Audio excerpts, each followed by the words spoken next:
Winslow Chou. My business is Greco's. I'm one of the partners that owns it.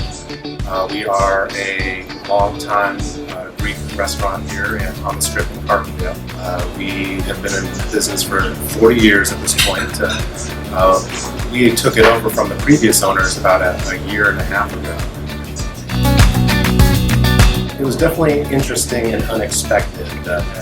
Through the SBDC, found out that a local franchise was for sale, and we were actually actively looking to buy that franchise store. I received a text from a good friend of mine that Greco's was closing down.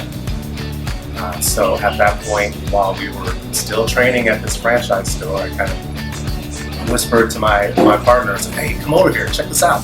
I was able to meet up with some of the old employees and obtain some of the numbers for their previous year.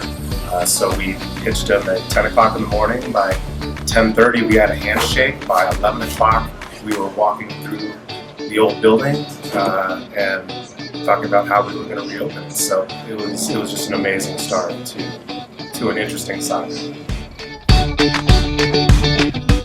Pretty famous for being local here in Carbondale, but we have a lot of fans throughout the region that drive from Paducah, Nashville, Illinois, or Cape Girardeau, that will drive miles and miles and miles just to come and have our gyros. So we've been trying to do a little bit more marketing, some radio advertising, coupons, and then just sort of going out in our community and volunteering and doing things to show that we're concerned about the local environment and the local business climate.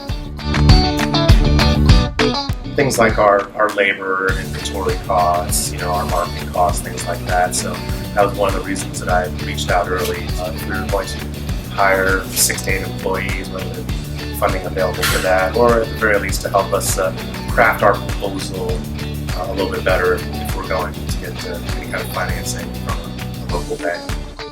A very, very soft spot in my heart for the SBDC. My very first business in Carbondale was in the local SBDC, either from my very first business or to helping us consider that local franchise, which we eventually turned down, to even helping us with our current business now. They've been sort of a consistent thread in the background.